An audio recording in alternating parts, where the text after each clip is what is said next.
All right, today I want to show you how you can tenderize meat so that you don't have to use the most expensive piece of meat at the store and you can still get a good tender piece of meat.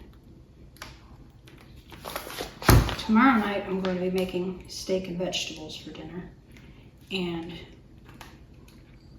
I didn't want to spend the money for the ribeye steak that the recipe calls for, so I bought sirloin, which is still really good, but it's not as tender. And I'm having trouble getting this open, so I'm just going to get a knife and cut it open. So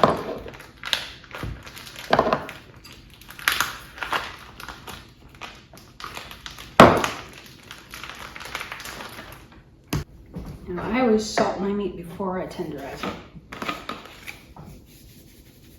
I don't know if that's important or not. I always use a lot of salt on steak.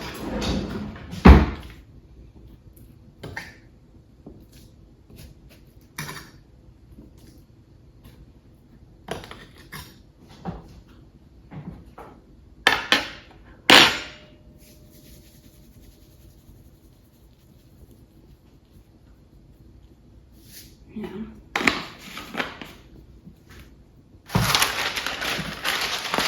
I have to put a piece of parchment paper over it just so I don't splatter the kitchen. This is going to be noisy. I just scared the cat.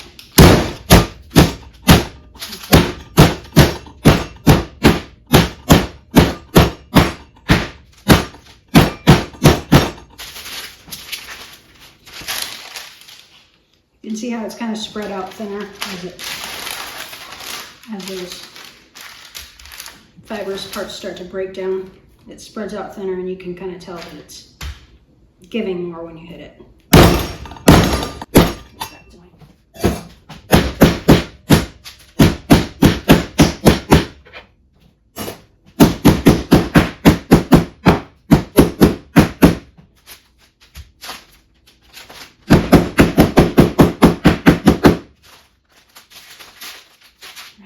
Nice.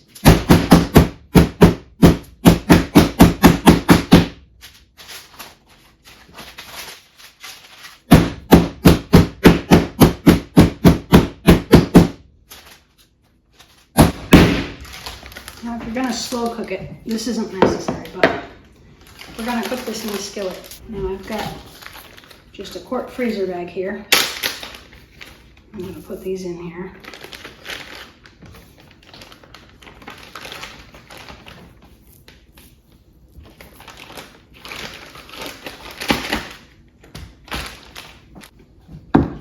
I've got some balsamic vinegar, and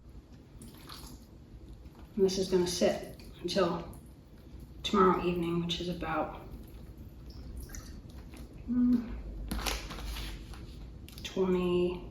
22 hours. Coat that meat really well.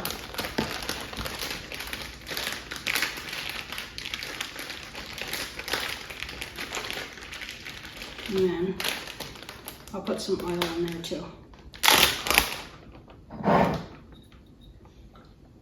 Probably doesn't do anything to tenderize it, but I'll be cooking it with oil, so it's already in there now. And I'll just put this back in the refrigerator, and tomorrow night it'll be tenderized and ready to cook. All right, tonight we're going to be making grilled steak and vegetables with chimichurri sauce. We'll begin by making our chimichurri sauce, that way all the flavors can blend while we're cooking everything else. Garlic is a popular seasoning in our house, but raw garlic is not. So even though the recipe calls for raw garlic in the chimichurri sauce, I'm going to crush it and then roast it a little bit before I put it in the sauce.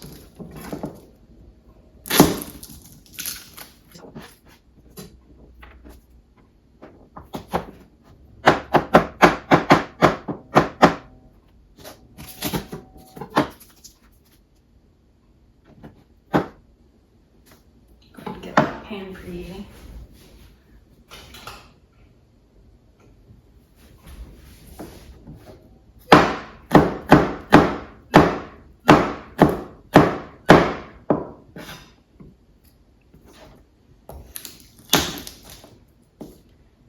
This recipe is from the Meal Lamp app, and I'll put the link to download that app in the description.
And this is pre-washed, so I don't need to wash it.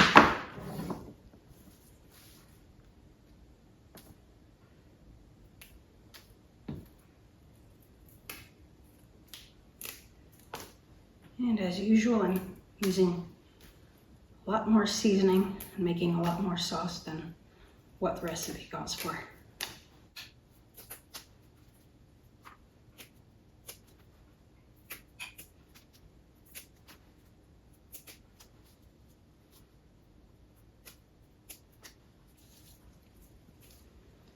I enjoy playing around in the kitchen and trying different flavors and learning what we like. It's the fun of being in the kitchen.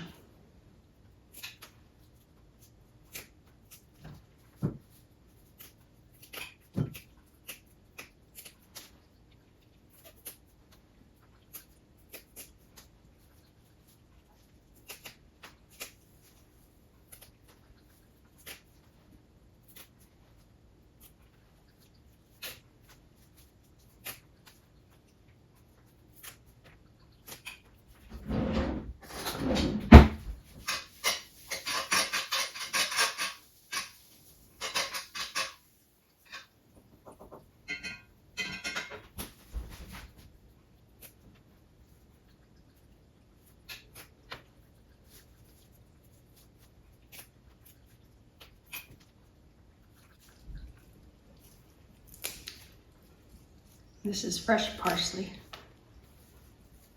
It's the main ingredient in chimichurri sauce.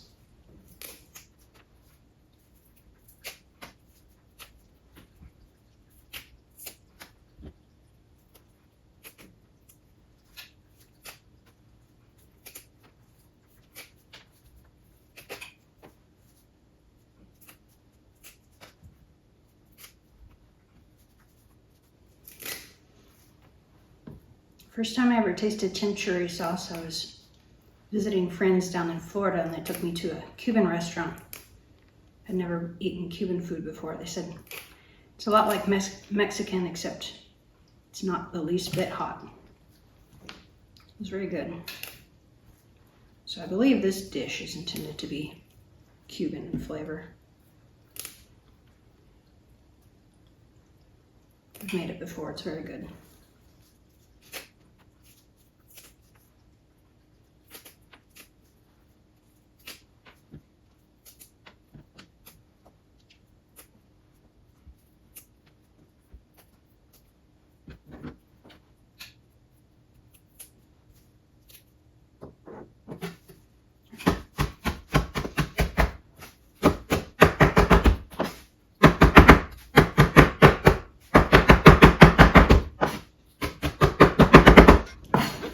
Chop this up super fine.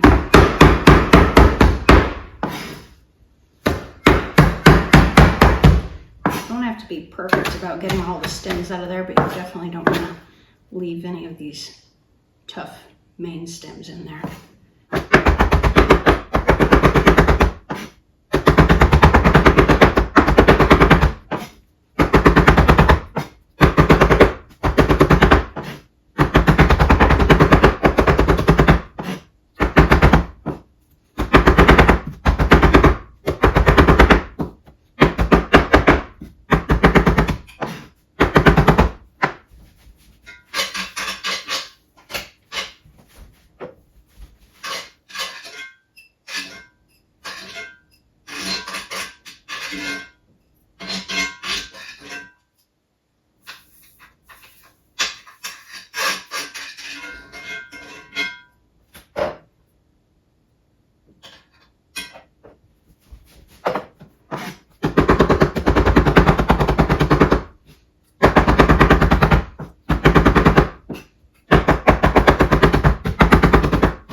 Now we've got extra virgin olive oil, and I'm using my Tuscan herb infused olive oil.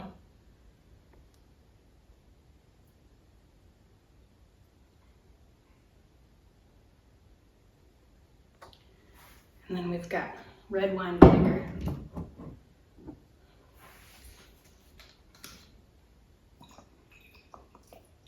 And this is what causes that parsley and garlic flavor to just blend really well with everything.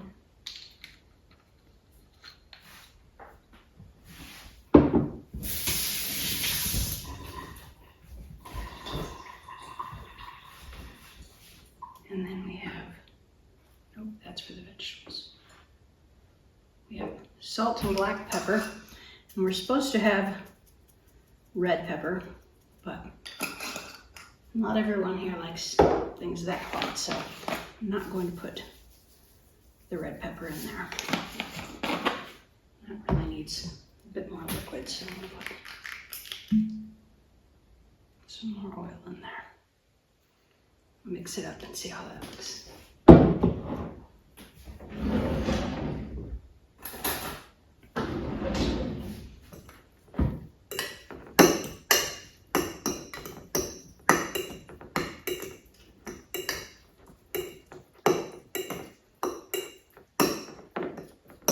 Add a little bit more vinegar as well.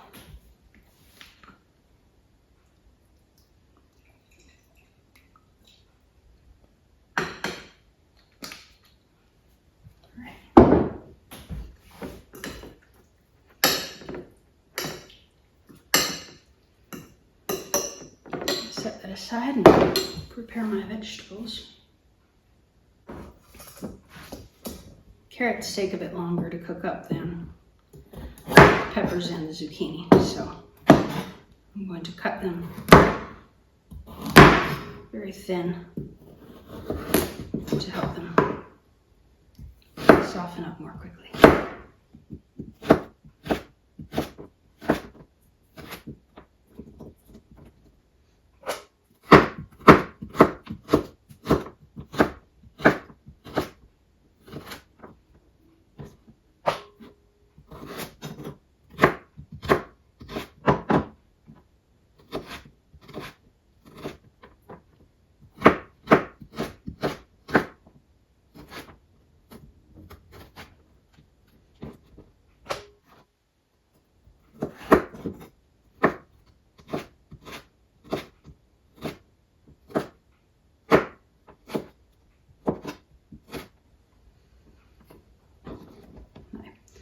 Peeled my carrots and washed my vegetables beforehand, so they're ready to go.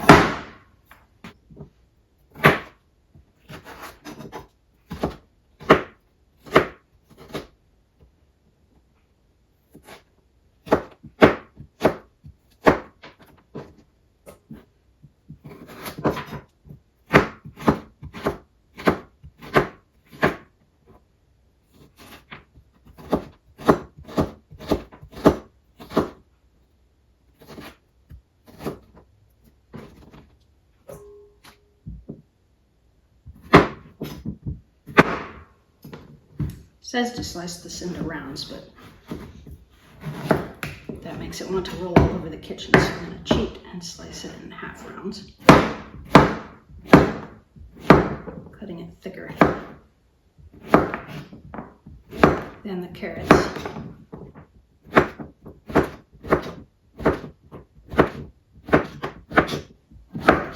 So that way hopefully it doesn't turn to mush by the time the carrots are done.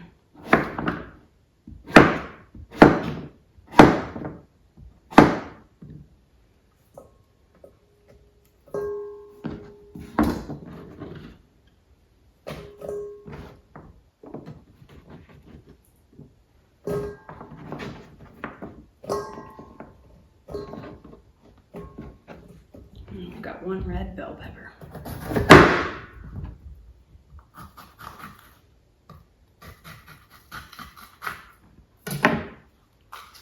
And this cooks up quickly like the zucchini, so I'm going to cut it into larger chunks as well.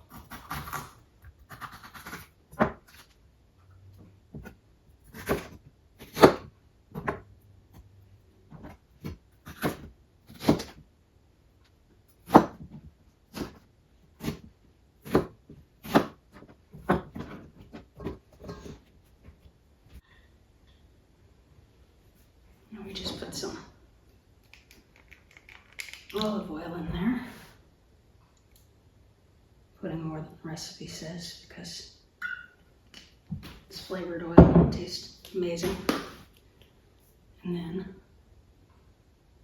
it says about a 1/4 teaspoon Italian seasoning, but I say we need a lot more than that. It smells good. And then some salt and pepper.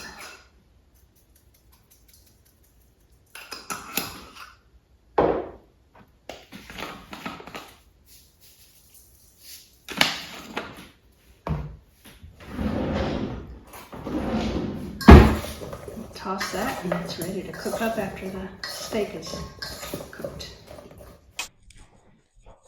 All right, I've got my cast iron skillet preheated. I've got this steak that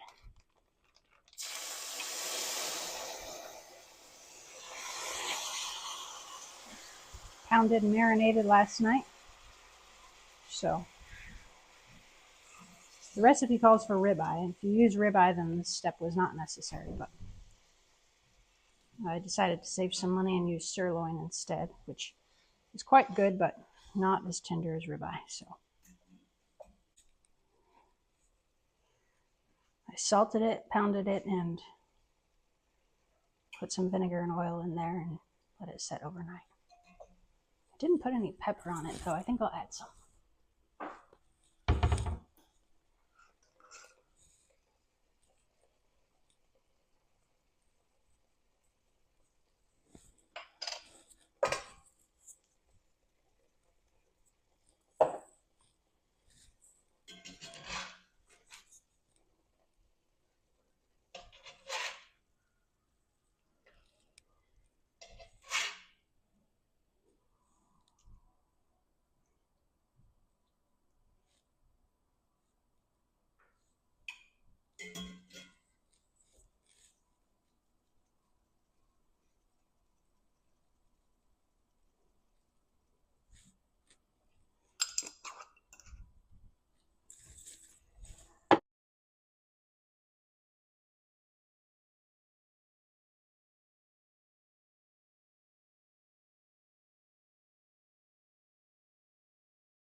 Yep, this piece is done.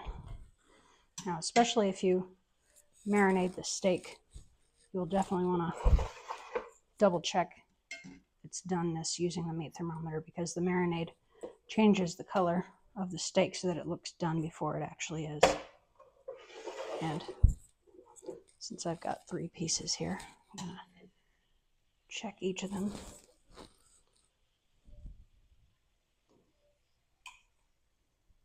You want to make sure you get a good amount of the probe covered. If you don't cover enough of the probe, you're likely to overcook your meat. And if you don't get the probe in the center of the meat, then you're likely to undercook it. That one's not done yet.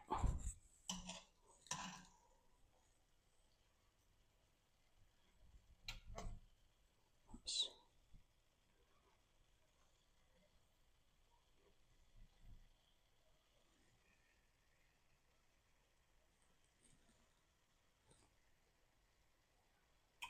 That one's done.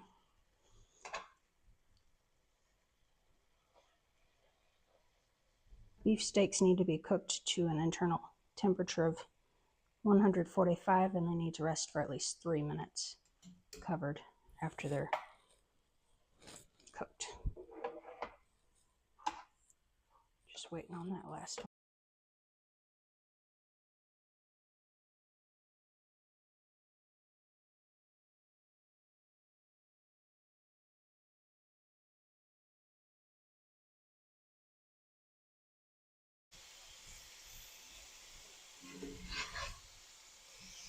One thing I found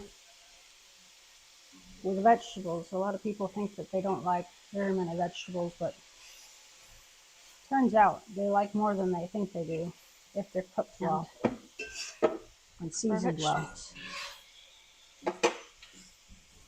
Under-seasoned, overcooked vegetables are not good, so it's good to kind of experiment, see what you like. I like them about the point where the fork slices through them easily, but they're not mushy. So if you're going to cook all your vegetables together like this, be sure and cut the harder vegetables into smaller pieces so that everything's done around the same time. So you don't have hard carrots and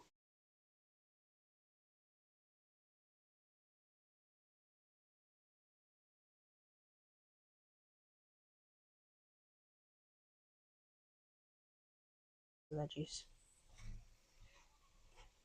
Let's see.